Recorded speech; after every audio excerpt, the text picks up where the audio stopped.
todos. Meu nome é Natal, esse aqui é o Mauro, à minha esquerda. Nós somos copalestrantes nessa palestra sobre o P4, né, que é uma linguagem de programação para a área de redes de computadores. Nós vamos apresentar, então, o P4 como linguagem, os conceitos, a arquitetura, como vocês podem utilizar ele, como baixar, como instalar, como criar seu programinha, rodar, como compilar e tudo mais. O P4 ele pode ser utilizado muito nessa questão relacionada à IoT.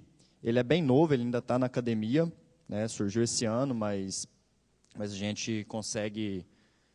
a gente já conhece um pouquinho ele aí, já consegue passar umas coisas legais para vocês. Bom, como eu disse para vocês, né, o Mauro está aqui à minha esquerda, o GitHub dele está aí, Mauro Moura, o meu também, 25 de dezembro. Então, quem quiser entrar lá, os códigos, todos os códigos que a gente vai apresentar aqui, esses slides estão lá também, né, e outros trabalhos que a gente tem lá também, então... Não se preocupe com os slides, a gente tem uns passinhos de compilação aqui, depois é só entrar lá e baixar os slides. Okay? Bom, nós dois somos analistas de desenvolvimento de serviços na Algar Telecom. A Algar Telecom é uma operadora de telecomunicações na região do Triângulo Mineiro, né, nós somos de Uberlândia. Lá na Algar nós desenvolvemos plataformas real-time, como, por exemplo, a plataforma de pré-pago, plataforma de entrega de SMS, as plataformas de serviço de valor agregado. Todas essas plataformas de alta performance nós desenvolvemos lá utilizando software livre. Já utilizamos open source desde meados de 2009 lá, até recentemente. Temos uma premissa lá na nossa área, no nosso departamento, de utilização de software livre. E na Universidade Federal de Uberlândia, eu terminei o mestrado em Ciência da Computação recentemente, o Mauro está terminando, né, e lá nós fazemos uma pesquisa, algumas pesquisas em parceria com a Algar Telecom, outras não, pesquisas relacionadas à internet do futuro, a redes definidas por software, né, nossa área é redes de computadores, e desse trabalho na universidade nós conhecemos tecnologias como o OpenFlow, o P4, né, que a gente vai apresentar aqui hoje para vocês. Okay? Bom, os tópicos da nossa apresentação. Nós vamos falar primeiramente o que é o P4, né, fazer uma contextualização, depois falar de redes definidas por software, para contextualizar onde que o P4 está inserido. Posteriormente, vamos falar do OpenFlow, que foi a primeira materialização de redes definidas por software. Né, vamos apenas revisitar, né, apenas fazer uma revisão rápida, e logo depois já vamos falar do OpenFlow versus o P4. Né, que quando surge o termo P4, muita gente acha que é um novo OpenFlow, né, a gente vai falar exatamente quais as diferenças, até onde vai o OpenFlow e quando entra o P4. Depois vamos falar do P4 mesmo, né, o que é a arquitetura, como que ele faz a compilação, tudo. Depois, como escrever um programa no P4, né, como desenvolver utilizando o P4. E, por fim, um hands-on, que é realmente... um exemplo, mostrar como você baixa lá, como você instala, compila e tudo mais. Ok? Bom, então, o que é o P4? A área de redes de computadores, durante muito tempo, ela ficou algumas décadas, digamos, atrasadas nesse quesito de open source. Você tem lá Cisco, Juniper, grandes players, tem os seus roteadores e suítes de alta performance, e isso uma caixa fechada, o programador não tem acesso nenhum. Né? E algum tempo atrás, na verdade, desde 2007, quando começou essa história de redes definidas por software, OpenFlow, um switch aberto, né, começou essa questão do software começar a dominar essa galera. O P4, então, é o quê? É uma linguagem de programação onde você consegue programar o comportamento de um switch. Então, imagine que você tem lá um switch que fale camada 2, por exemplo. Ele só encaminha pacotes de um lado para o outro. Ou, né, você pode, então, programar o seu switch para fazer isso. Ou você pode programar o seu switch para outros protocolos, de camada 2, 3, por exemplo, MPLS. Eu quero que o meu switch agora ele consiga trabalhar com outros protocolos. Essa é a ideia, então, do P4. E aí, a ideia deles lá, como eu disse, ainda é bem acadêmico, mas a ideia já é você conseguir programar suítes, roteadores, NICs, né? Network Interface Controllers, as plaquinhas de rede, NetFPGAs, Raspberry, de uso propósito geral no futuro. Essa é a ideia deles, né? Bom, o P4, o que significa P4? Programming Protocol Independent Packet Processors. É realmente, então, essa linguagem de programação onde eu consigo programar o comportamento do meu switch independente do protocolo. Então, eu não sei quais protocolos eu vou ter passando na minha rede. Ok, eu preciso que o meu switch entenda o protocolo IP. Beleza, eu vou lá, que ele trabalhe como um roteador mesmo. Eu vou lá e programo ele para se comportar como IP. Ou eu quero que ele se comporte como outro protocolo. Não tem problema, eu vou lá, ARP, vou lá e programo ele para se comportar como esse protocolo. Ou um protocolo novo que eu inventar. Então, vou lá e programo isso também. O P4 está sobre a licença da Apache lá, todo o código, inclusive eles já têm um suíte lá de teste deles, o BMV2, e também tudo na licença Apache, você pode entrar no GitHub, baixar, utilizar, mudar, ele não tem restrição nem na parte da linguagem de programação, nem na parte dos compiladores. Né? A ideia é 100% open source. Bom, falando um pouco então de SDN, só fazendo, para contextualizar onde que o P4 está inserido, o SDN, que são as redes definidas por software, Software Defined Networking. A ideia do SDN surgiu, como eu disse, lá em 2007, que era fazer o quê? Que era fazer uma rede onde eu tenho o plano de controle e o plano de dados separados. Ou seja, a rede por onde estão passando os meus dados é uma, e uma rede separada, onde vai passar o controle da rede, outra. Essa é a ideia, então, do SDN.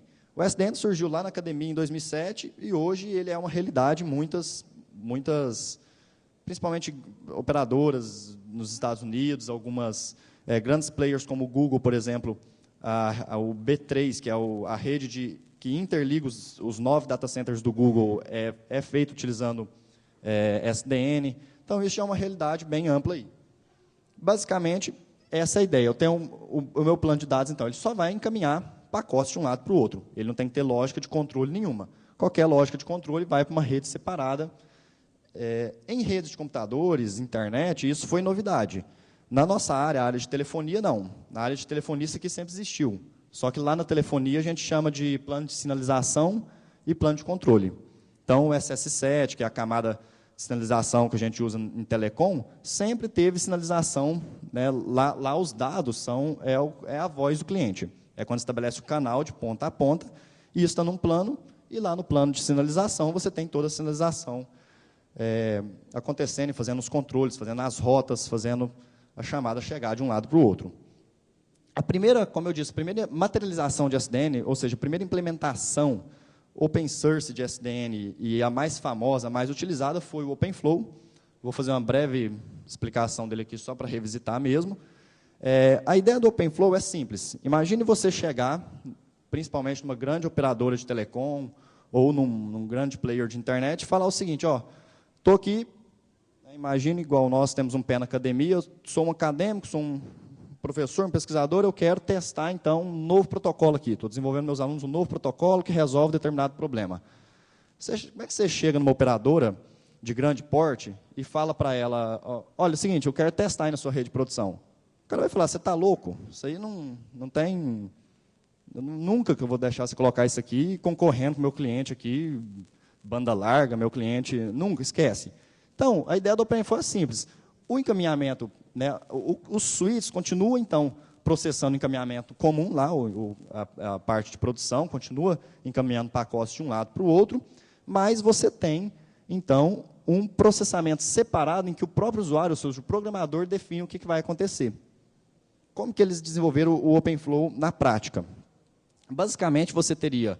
O OpenFlow é uma tecnologia, onde você tem o switch OpenFlow e o protocolo OpenFlow. Basicamente, essa caixa quadrada aqui, então, é o switch OpenFlow. Quando um pacote chega no switch, ele consulta uma tabela. Falando, eu tenho informação para onde eu vou encaminhar esse pacote, para qual porta de saída? Se eu tiver, ok, eu encaminho, supor que é desse computador para esse, o switch simplesmente encaminha para aquela porta de saída. Se não tiver, ou seja, é o primeiro fluxo de comunicação ali, chegou um pacote daqui para cá, eu não tenho informação sobre esse pacote na Flow Table.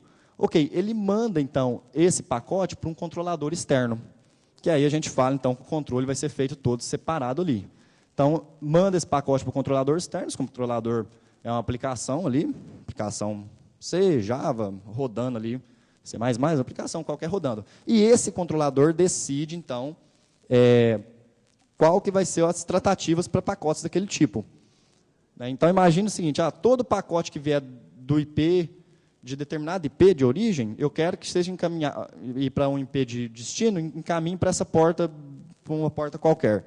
O controlador vai e coloca isso na flow table. Então, todos os próximos pacotes com aqueles IPs já sabem o caminho que eles vão rodar. Bom, basicamente, o OpenFlow, isso aqui é a versão 1.0 do OpenFlow, você consegue fazer isso com uma determinada quantidade de campos. Nessa versão aqui, então, você tem os campos aqui. Então, eu pego, faço um parser desses campos. Tudo que vier do IP de origem, sei lá, um 926801 para o IP de destino 926802. Eu saio pela porta 3 do switch, por exemplo. Ou eu tenho alguns portas específicas, a porta TCP/IP, o MAC, tudo que chegar de determinado MAC, eu tenho uma tratativa. Eu quero simular um fire, eu quero fazer um drop de um pacote. Então, tudo que chegar de determinado IP para determinado IP, eu apago, eu descarto o pacote ali mesmo. Essa é a ideia do OpenFlow. O problema do OpenFlow, ele começa quando eu tenho uma quantidade limitada de campos. Então, aqui, por exemplo, tem 12 campos, eu só consigo trabalhar em cima desses 12 campos. Então, é software legal, é uma rede separada, eu faço ali tudo, eu vou colocar na flow table aqui baseado naqueles campos ali do cabeçalho, mas só naqueles campos. Eu não consigo trabalhar nada além disso. Aí é onde começa a surgir a discussão OpenFlow versus P4, onde eles começaram a falar, não, nós precisamos melhorar isso. Isso não está legal, essa quantidade limitada de campos é um problema. Se nós pegarmos o histórico do OpenFlow, lá em 2009, então, ele tinha 12 campos e trabalhava basicamente para os protocolos Ethernet e TCP/IP. Em 2011, eles já aumentaram, colocaram para 15 campos. Esses campos são esses campos que você consegue fazer o match ali para determinar a porta de saída. E aí, 2011, depois aumentou, foi aumentando. Atualmente, na última versão do OpenFlow, ele está, se não me engano, são 50 campos e limitado a determinados protocolos. Toda vez que você acrescentar um campo ou acrescentar um novo protocolo, isso era um problema para o OpenFlow, isso é complexo de se fazer. Você tem um target lá do monte de switch, você tem que ir lá no switch OpenFlow, claro, não switches convencionais. No switch OpenFlow, você tem que ir lá e mudar isso aqui, mudar em tudo quanto é canto. Isso começou a ser problemático. Então, é onde veio a ideia do P4. Ou seja, eu tenho uma forma de programar o comportamento do switch, independente dessa quantidade de campos ou nada. Então, aí nós temos a diferença entre o P4 e o OpenFlow. A primeira no parser. Esse parser, no OpenFlow, ele era fixo ali naqueles campos. IP de origem, IP de destino, etc. No P4, não. Eu posso fazer um parser, eu posso pegar qualquer campo do pacote ali, eu posso determinar quais campos que eu quero. As tabelas de match action, match é realmente depois que eu faço o parser, é qual campo que eu vou pegar para casar e a action, que é a ação que eu vou fazer com aquele pacote. No OpenFlow, isso aqui também é feito em série, já no P4 pode ser em série ou paralelo. O P4, então, ele é uma linguagem de programação, como eu disse. Então, o que começa a se tornar o OpenFlow? O OpenFlow poderia ser um programa criado nessa linguagem. Imagina, eu tenho um switch qualquer, ok. Então, eu vou e programo o meu switch para se comportar como um switch OpenFlow. Ou eu vou e programo o meu switch para se comportar como um roteador MPLS, e assim por diante. Aí essa ideia, o OpenFlow é fixo e o P4, por ser uma linguagem de programação, é em tempo de execução, e local versus remoto. O OpenFlow é sempre remoto, ele sempre manda para um controlador externo. O P4 não, eu posso trabalhar no próprio sistema operacional do switch ou mandar para um controlador externo. A única ressalva é que, atualmente, no P4 você tem que ter um elemento externo populando as tabelas de match action. O Mauro vai mostrar depois, mas a gente fez isso utilizando no Python, mas é essa a ideia. Então, de toda forma, não é P4 versus OpenFlow. Esse conceito, ele ele não é muito real. Na verdade, nós falamos P4 e OpenFlow. A ideia é eles trabalharem em conjunto. O OpenFlow é um programa que eu criei ali com o P4, ou eu posso criar outros programas qualquer. Bom, agora vamos entrar, então, apenas fazendo revisitar, entender por que da necessidade do P4, para a gente entrar um pouco na parte de explicar mesmo o que é essa linguagem de programação. Bom, o primeiro conceito do P4 é o seguinte, como eu já disse, você vai programar o comportamento do seu switch. Então, a ideia é essa. Primeiro é ser reconfigurável. Então, a ideia é o meu switch não ter sempre o mesmo comportamento, já que é uma linguagem de programação, é tempo de execução, eu posso reconfigurar isso em tempo de execução. Então, aquelas tabelas match action, eu posso mexer nelas em tempo real. Independente de protocolo, então isso aqui está até lá na sigla do P4, Independent Protocol, Programming Protocol Independent Packet Processors, que é justamente o quê? Ser independente de protocolo. Então, eu não tenho mais, lá no OpenFlow, eu estou condicionado ao protocolo OpenFlow. O OpenFlow funciona dessa forma. Chega um pacote, eu posso mandar para o controlador ou não, tal. O MPLS tem o comportamento dele lá, eu adiciono um rótulo, tiro esse rótulo depois. O IP tem um comportamento dele, eu vou lá pelo prefixo, aquela questão do prefixo mais longo, encaminho para cá, encaminho para lá. Aqui não, é qualquer protocolo que eu quiser trabalhar. E independente de target independence. Isso aqui é o seguinte, imagine um programador lá em C, você é um programador em C, você conhece de memória, porque ali ao longo, você precisa conhecer um pouco, mas muitas vezes você pode ser um programador C sem conhecer nada do comportamento da CPU, ou como que a CPU funciona. Você não precisa conhecer isso em detalhes para ser um programador C, um programador C++. A ideia aqui é essa, você não precisar conhecer mais a fundo como que funciona um switch, mas você conseguir programar esse switch, conseguir trabalhar, fazer um programa para rodar dentro dele ali. Bom, a ideia do P4, então, são duas partes. A primeira parte, configurar, e a segunda, popular. Configurar é justamente essa questão. Você desenvolve uma maneira que esse switch vai ser configurado ali para trabalhar com determinados protocolos. E em tempo de execução, você vai ficando populando as tabelas de match action, populando elas, tirando, colocando, inserindo, retirando alguma coisa, algumas entradas dela. Bom, isso aqui é a arquitetura macro do P4. Eu vou explicar ela um pouquinho para vocês. Basicamente, um pacote, quando entrar no switch, o primeiro passo é passar por um parser.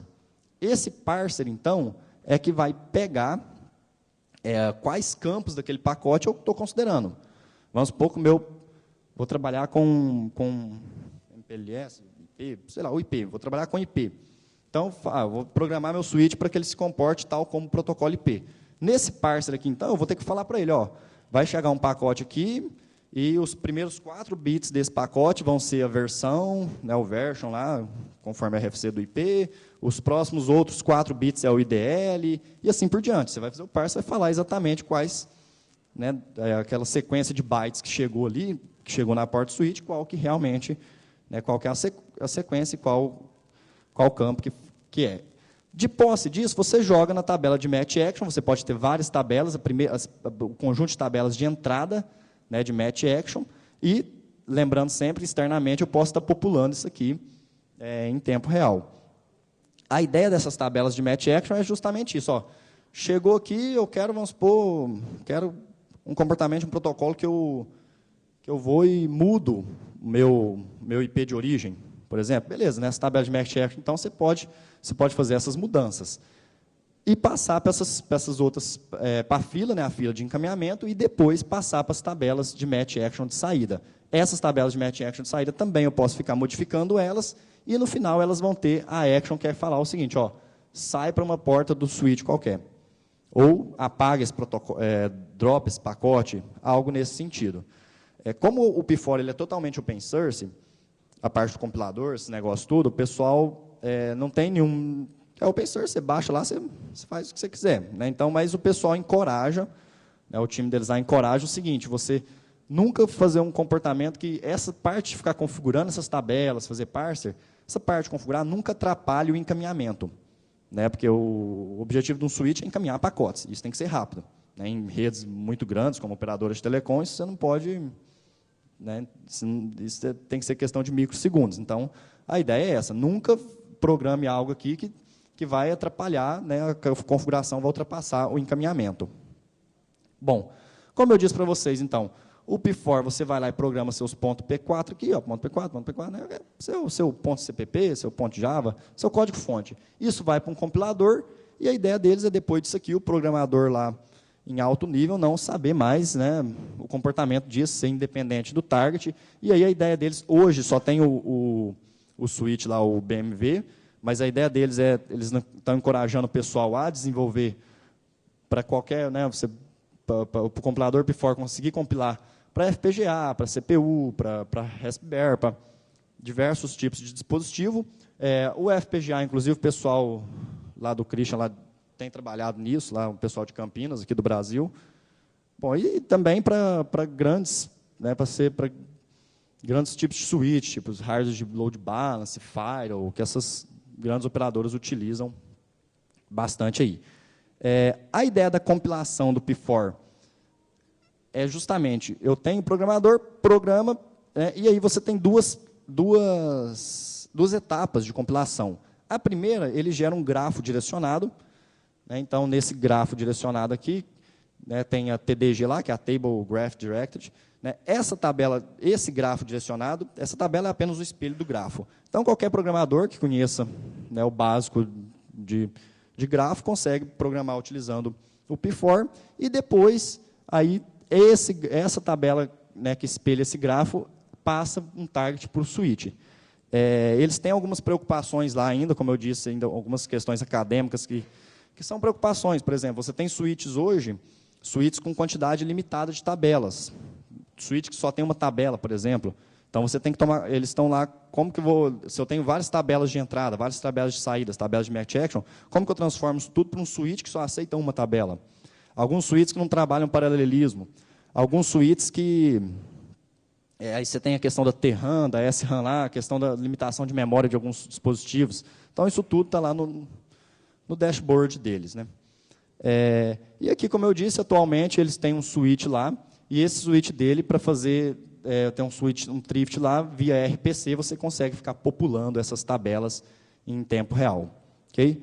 Bom, agora o Mauro vai falar um pouco para vocês a parte prática, a parte divertida, como, né, escrever um programa realmente no P4 e como é que seria isso na prática, né? A parte conceitual já está legal. Bom dia. Agora eu vou exemplificar para vocês como seria para a gente realmente escrever um programa utilizando o P4. O P4 é uma linguagem baseada em C. Então, quem conhece C vai ver que tem alguma, por exemplo, o modelo de struts é bem semelhante. São arquivos com a extensão .p4 e a versão que a gente está falando aqui é a versão que é comumente aceita. Se não me engano, a 1.0.2. Se alguém for entrar no site do P4, vai ter que ter um spec no release, que tem uma pré-release, que tem algumas diferenças do que a gente está falando aqui. Mas, quando você entra na comunidade, a maioria dos códigos, dos exemplos, dos tutoriais, estão todos baseados nessa versão que a gente está falando. Aí, para escrever um programa em P4, é interessante que a gente segue um padrão, vamos dizer, um workflow, uma estrutura. A primeira é a definição dos cabeçalhos, que é a questão da independência de protocolo. Aqui que a gente vai definir quais os protocolos que o nosso dispositivo, switch, interface vai trabalhar. Depois, o parser, que é o seguinte, pegar esse string de bits que está chegando no nosso device e falar como que a gente vai extrair esses protocolos dele e montar aquele grafo, o grafo da pilha de protocolos do nosso dispositivo. Depois, definir as tabelas, que é onde a gente vai realizar os matches, para falar como que a gente vai tratar. As actions, que são as ações que a gente vai trabalhar em cima daqueles pacotes. E o fluxo de controle, que, vamos dizer, vai amarrar todo o nosso trabalho em cima do pacote que está entrando dentro do dispositivo. Vamos por partes. A primeira, a definição dos cabeçalhos. Vamos definir como que a gente vai tratar aquele pacote. Vamos dizer que a gente tenha um switch que vai trabalhar com Ethernet. A gente tem 18 bits do endereço de origem, 18 bits do MAC de destino, e 48, desculpa, e mais 16 do EtherType. Então, o que a gente vai fazer? A gente vai escrever no nosso programa falando que a gente vai trabalhar com esse protocolo, com essa cabeçalho. No switch, no P4, no caso, para a gente fazer essa declaração, a gente usa uma palavra-chave chamada header type, que é um tipo. Isso indica que a gente está definindo um cabeçalho. Aí, depois, segue o nome do cabeçalho. Nesse caso, a gente deu o nome dele de Ethernet, porque a gente vai trabalhar com o protocolo Ethernet. Em seguida, a gente tem uma estrutura chamada fields, que aí a gente realmente define quais vão ser os campos e a ordem desses campos no cabeçalho. Como eu falei do Ethernet, a gente tem o endereço de origem, e aí, na frente, a gente coloca o tamanho desse campo em bits, que no caso é 48 bits, endereço de destino, e depois o EtherType, que é o que define qual vai ser o protocolo que está sendo trabalhado nesse frame Ethernet. Ok, aqui a gente já definiu o tipo do cabeçalho que a gente vai trabalhar, qual o protocolo que o P4 vai atender. Mas, para a gente poder usar esse protocolo no P4, a gente precisa instanciar. Essa instanciação é feita com a palavra-chave header. Tipo header, o modelo Ethernet e o nome dele, que é Ethernet. Então, aqui, realmente, a gente vai conseguir, a partir do programa, trabalhar com essa instância desse frame Ethernet. Aí, para dar um exemplo mais completo, vamos simular que a gente precisa de um dispositivo que trabalhe com o protocolo IP. Aí, nesse caso, a gente tem o mesmo modelo, header type, IP, e aqui os campos do protocolo IP.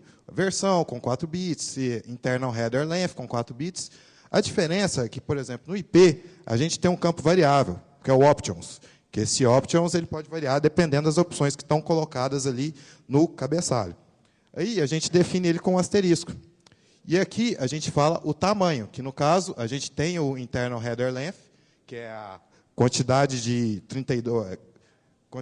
grupos de 4 bytes, que é o tamanho desse cabeçalho, que a gente fala qual que é o tamanho total desse pacote. E aqui o max length, que de acordo com a RFC do IP, são 60 bytes. Esses campos aqui todos são em bits, enquanto os campos de length e max length são em bytes. Aí, com essa parte, a gente já definiu quais os protocolos que a gente vai aceitar no nosso dispositivo. Mas, já aproveitando que a gente está falando de cabeçalhos, tem um modelo, um tipo especial no P4, que são os metadados. Metadados são informações que a gente precisa para trabalhar com o pacote, mas não estão contidas no pacote. Por exemplo, porta de entrada, qual a porta que foi definida para saída, qual o tamanho total do pacote, e mais alguns, vamos dizer, registradores que a gente vai precisar quando a gente entrar naquele fluxo de match action. Aqui, no caso, declarando o payload length, que é o tamanho do payload do pacote, o índice do próximo salto, certo? E se a gente for perceber, a mesma declaração, header type, a mesma coisa de cabeçalho, o nome, fields, é igual. O que diferencia o metadados de um cabeçalho? A instanciação. Quando a gente vai instanciar um cabeçalho, em vez da gente usar a palavra header, a gente usa a palavra metadata. Metadata, o tipo e depois o nome. Mas você me pergunta, qual a diferença de metadados e cabeçalho? Metadados são sempre considerados válidos. Independente de qual valor que tiver nesses metadados, ele sempre vai ser válido. Enquanto cabeçalho, não. Cabeçalho pode ser considerado inválido e ele pode gerar exceções. Cabeçalho, quando você chega na fase de match action, você pode verificar se aquele cabeçalho foi válido ou não, enquanto metadados são sempre considerados válidos. E o P4, ele acredita que, para o switch ser P4 Compliance, ele tem que fornecer uma série de metadados que são considerados padrões. Algum deles, por exemplo, como a porta de entrada, que é a porta onde isso entrou dentro do switch, o tamanho do pacote que entrou no switch, egress specification, que é a especificação de saída. É nesse parâmetro que a gente trabalha quando a gente quer mudar a porta de saída do switch. Quando chega um pacote, a gente define, esse pacote tem que sair pela porta 3, pela porta 5, através desse parâmetro. Essa egress port, que é semelhante à egress spec, mas esse aqui é read-only. Quer dizer, quando ele chegar no pipeline de saída do switch, esse parâmetro já vai estar populado, mas a gente ainda pode, por exemplo, dropar o switch na parte de saída dele, no egress pipeline. e mais alguns que estão definidos na linguagem, na especificação do P4. Aí tem uma lista lá, que a gente vai passar o link, onde você consegue ver todos esses tipos que são padrões.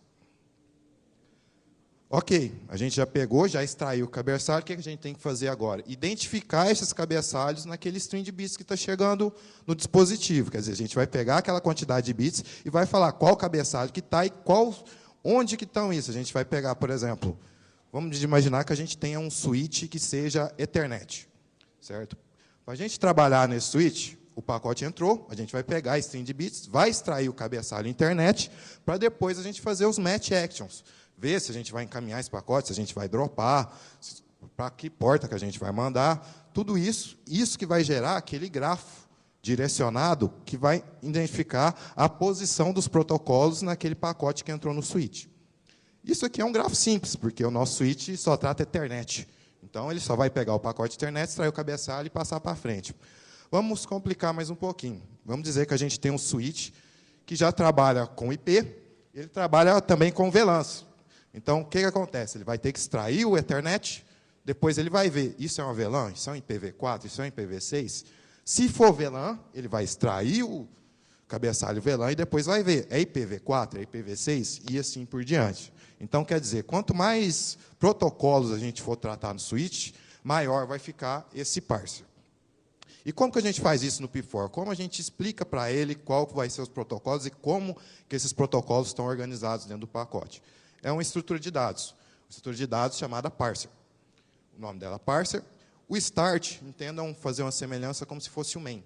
Vai ser o primeiro parser ali, vai ser o primeiro parser que ele vai pegar e vai começar a extrair dados desses cabeçalhos.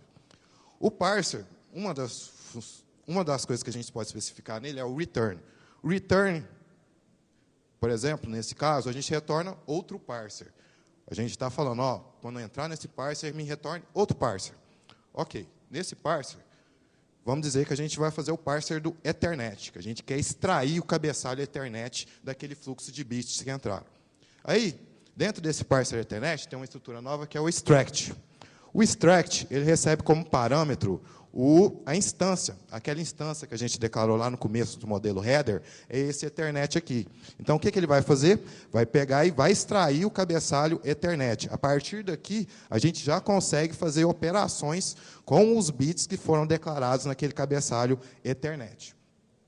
E esse return aqui é diferente. Ele retorna, em vez de ser outro parser, ele já retorna uma função de controle. Quer dizer, a partir desse ponto, a gente já vai começar e poder fazer ações de match e action nesse pacote. Quer dizer, a partir daqui, a gente está no ingress pipeline, que é na entrada do dispositivo. Só para isso, se alguém percebeu, os parsers e as funções de controle ocupam o mesmo namespace. Quer dizer, tem que ter nome diferente, elas ocupam o mesmo espaço de nomes. Para complementar aquele exemplo que a gente deu daquele grafo mais complexo, vamos imaginar que nosso switch foi crescendo e a gente agora trata VLANs, trata IPv4, IPv6. Aqui é um exemplo de um parser que ele usa a função select. O que esse select faz? Ele funciona semelhante a um switch. Ele vai receber como parâmetro um campo que foi extraído dessa instância. Aqui, no caso, a gente está extraindo o EtherType. Esse latest fala o seguinte, ó, eu quero, da última instância que você extraiu desse pacote, o EtherType dele. Por quê? Pode ser que tenham várias instâncias de cabeçalho EtherType que a gente já tem extraído desse pacote. Aqui eu estou especificando que foi o último, que no caso vai ser o desse. E eu estou falando, se o hexadecimal for esse, é porque é uma VLAN. Então, vá para o parser de VLAN, que no caso é esse aqui. Se for esse, vá para o parser de IPv4. Se não for nenhum, vá para a função de controle. Então, aqui, eu estou montando o meu grafo direcionado, que vai especificar como estão os cabeçalhos dentro do pacote que chegou no switch. E aqui, do caso da VLAN também. Seleciona o EtherType, vê. Se for IPv4, faça isso. Se for IPv4, vá para o parser de IPv4, IPv6. Se não for nenhum, vá para as ações de controle. Ok, a gente já sabe como... A gente já pegou aquele fluxo de bits e já transformou ele em cabeçalhos, em estruturas, instâncias de cabeçalhos. O que a gente vai agora? A gente vai fazer os match actions, que é realmente a gente vai tomar decisões em relação àqueles pacotes que chegaram no dispositivo. E como a gente faz isso? Primeiro, através das actions. Actions são funções. São declaradas com o nome action e depois com o nome da função. No caso, essa forward. Ela recebe como parâmetro uma porta. Vamos dizer que essa porta é a porta de destino que a gente quer encaminhar esse pacote. Vai ser a porta do switch. Essas actions que a gente declara podem ser chamadas de actions compostas. Por quê? Toda action composta ela é composta de actions primitivas, que são actions que já estão na especificação do P4. Um exemplo de uma action primitiva, modify field. O que essa action vai fazer? Vai pegar, quando eu falei daquela standard de metadata, isso aqui é um metadado já fornecido pelo P4, egress specification, que é a especificação de saída. O que ele vai pegar? Vai substituir a porta do pacote por essa porta. Então, quer dizer, se essa especificação estava a sair pela porta 5 e esse parâmetro chegou com o valor 3, na hora que essa action for aplicada, ela vai mudar a porta de destino desse pacote. Aí o P4 oferece uma série de actions primitivas. Um exemplo de uma action composta mais complexa seria essa aqui, route IPv4, que ela recebe um MAC de destino, um MAC de origem e um VLAN ID. E ela modifica uma série de parâmetros dentro do pacote. Pega o endereço de origem em Ethernet, modifica o endereço de destino e modifica pelo endereço recebido como parâmetro, modifica o source Ethernet pelo parâmetro, modifica o VLAN ID, e aqui uma função nova, que é add to field, que ele vai fazer o quê? Vai decrementar o TTL do pacote. Realmente, ele vai pegar, é o procedimento normal do FC do protocolo IP. Vai chegar aqui e vai decrementar o TTL. Aí, o P4 oferece várias ações primitivas que a gente já pode trabalhar nesse pacote, que a gente pode encadear todas elas aqui. Uma delas, add header. O que seria isso? Encapsulamento. Você vai pegar um pacote, vai adicionar outro cabeçalho e vai mandar isso para frente. Outra, drop. Pegar e jogar esse pacote fora. Esse drop, ele tem, vamos dizer que ele é sobrecarregado. Se ele for executado no ingress pipeline, ele só vai pegar aquela egress specification e mudar ele e falar que é para ser dropado. Mas pode ser que, futuramente, se você faça uma action, que você recupera aquele pacote. Agora, se você fizer isso aqui no egress pipeline, ele já vai pegar e já vai dropar o pacote, porque a porta já está especificada. Então, isso aqui, dependendo de onde você usa essa função, pode ser que ele não realmente drope esse pacote. Remove header, decapsulamento. Quer dizer, eu vou pegar, vou tirar um cabeçalho e vou mandar esse pacote para frente. Modify field, que a gente já viu, que é modificar um campo do cabeçalho. E mais uma série de outras primitivas que estão definidas na especificação do P4. Ok. Agora, um detalhe que, assim, ele fala dessas ações primitivas, mas ele deixa claro na especificação que o suporte delas depende do target, certo? Que são padrões, para se ter um padrão, mas pode ser que, por exemplo, algum dispositivo tenha algumas primitivas a mais que outros dispositivos. Isso aí fica a questão do target. Mas ele recomenda que, quanto mais específico seja o seu programa, menos, vamos dizer, flexibilidade você vai ter para colocar em outros dispositivos. Agora, o seguinte, como que a gente vai executar essa action? Que hora? Como que a gente vai passar aqueles parâmetros? A gente vai fazer isso através de tabelas. Essas tabelas vão ser o que vai definir como que a gente vai fazer o match daquele pacote para executar aquela ação. Um exemplo de tabela, vamos olhar essa aqui. Ela tem IP de origem, IP de destino, uma action e data. Data, no caso, estão todas em branco, quer dizer, não precisa de dados. Mas o que acontece? Imagina que bateu um pacote com IP com IP de origem de final 1 e IP de destino de final 3. A ação que ele vai tomar vai ser encaminhar esse pacote. Quer dizer, isso está liberado, esse pacote pode passar. Chegou um de final 2 e outro com origem 2 e final 3. Encaminho. Mas toda vez que eu ver um pacote de origem 2 e final 4, e de destino 4, eu vou querer dropar esse pacote. Quer dizer, não pode ter comunicação desse IP de origem para esse IP de destino. Quer dizer, isso aqui é uma tabela que está indicando, todo pacote vai passar por essa tabela e vai ter uma ação. Certo? Agora, vamos passar para outro caso de uma tabela.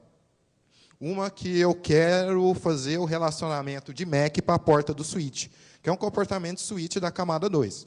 Eu tenho aqui o destino, o MAC de destino e a ação que eu quero fazer, eu quero encaminhar. Só que nesse detalhe eu tenho que passar a encaminhar para onde?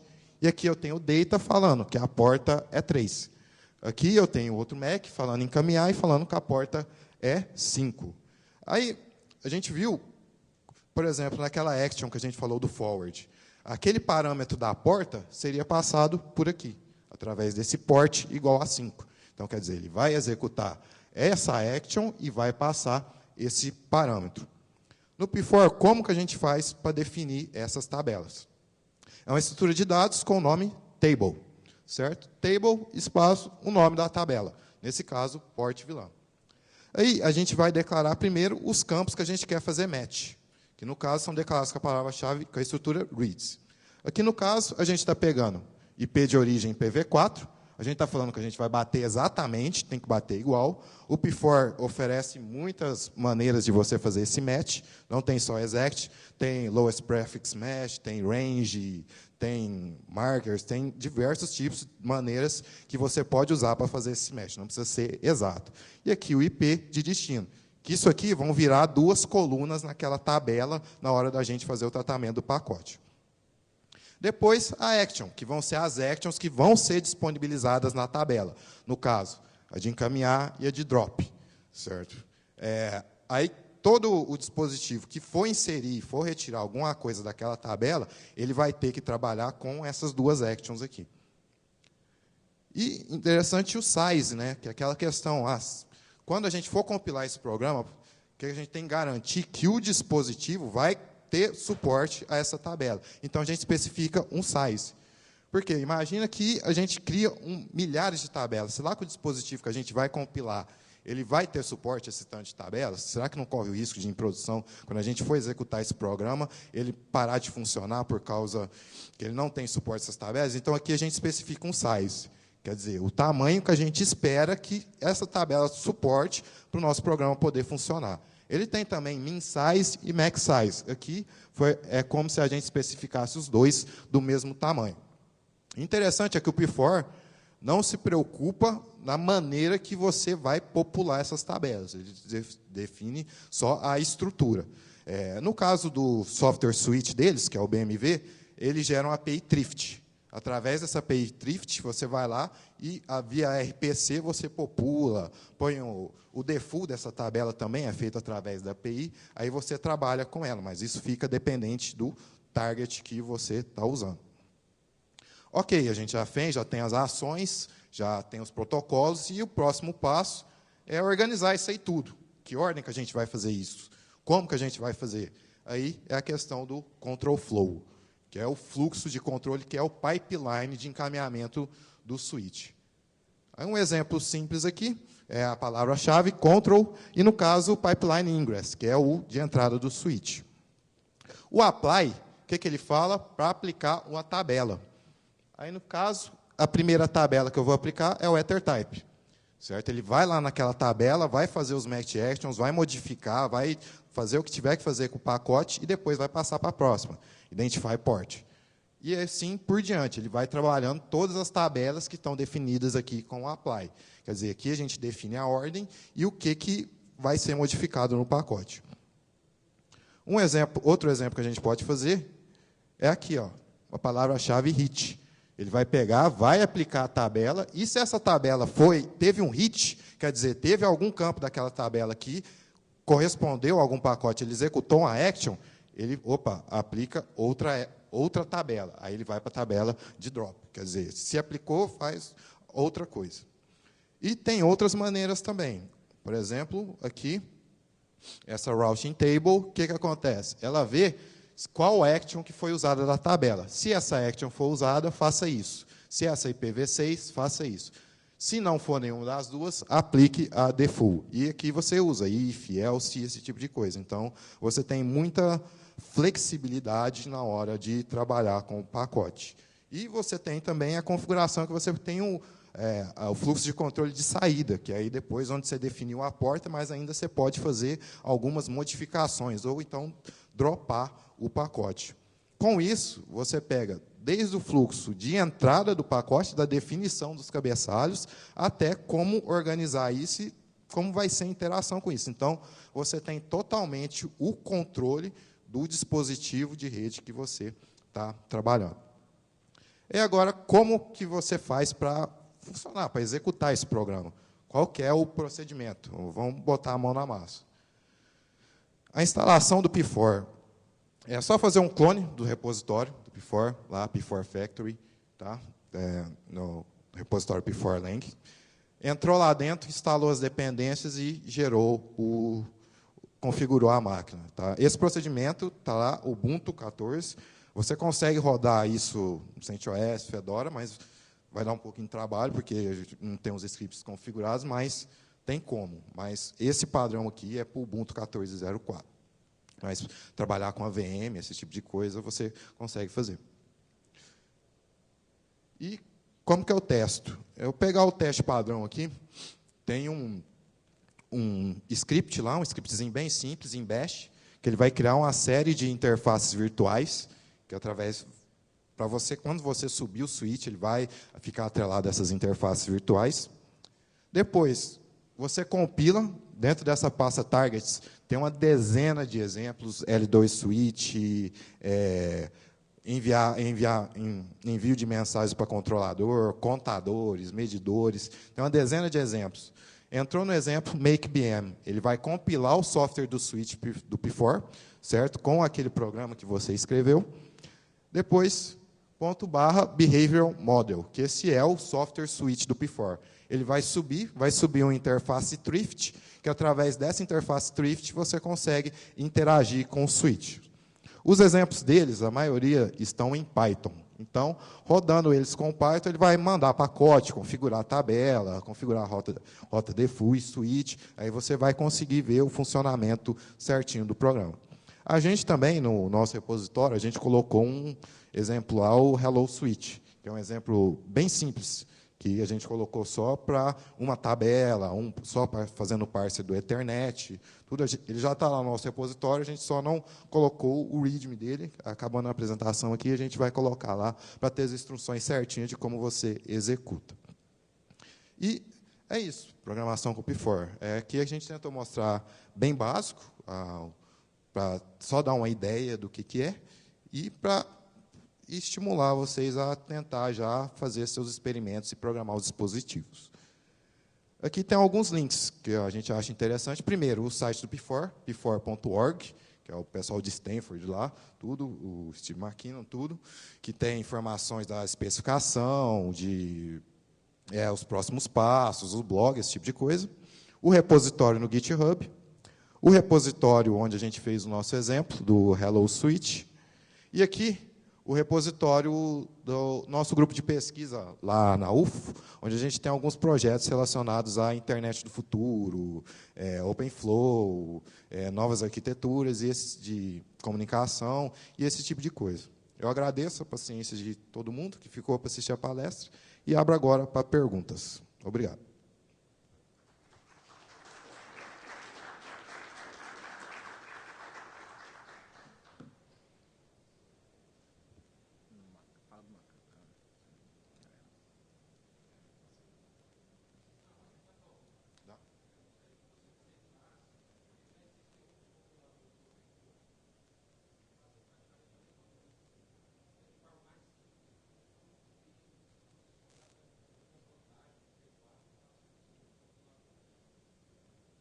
A questão aqui é que, pelo que eu entendi a sua pergunta, você fala que os controladores já fazem isso.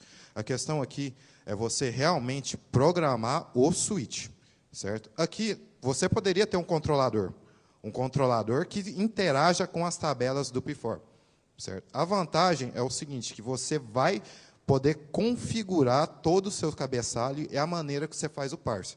Por exemplo, vamos dizer que a gente tem alguns grupos de pesquisa, por exemplo, que não usam IP. Não usam nada de IP. Tem um protocolo dele, tem os campos de cabeçalho dele, com o significado e a representação dele.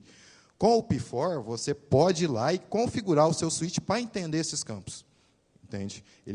Realmente, você vai trabalhar com os campos que você define.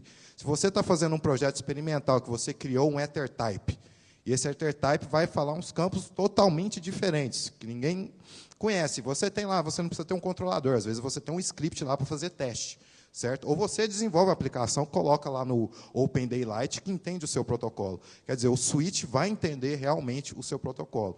Essa é a diferença. Na verdade, o P4 ele não substitui o controlador, ele vai interagir com algum controlador que vai pegar e vai popular essas tabelas que foram criadas nele. A vantagem é a flexibilidade que você tem para configurar essas tabelas que estão lá dentro.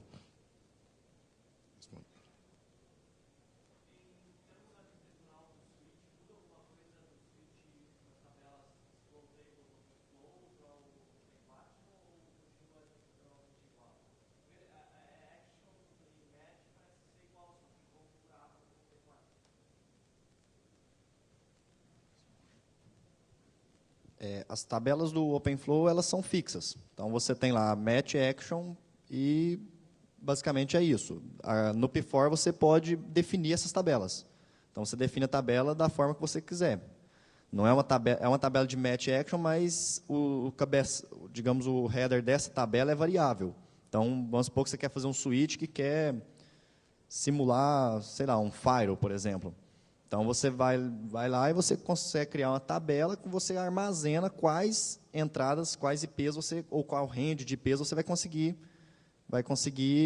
aceitar passar para ali. Né? E, diferente disso, você faz um drop. Já no OpenFlow, isso é fixo. Né? Você apenas match action. Você tem os campos fixos, né? e as ações para onde que isso vai. Okay? Eu acho que não dá tempo de mais uma. Então, encerrou o tempo. Aí, quem quiser pode procurar a gente aqui no final da palestra que a gente conversa, beleza?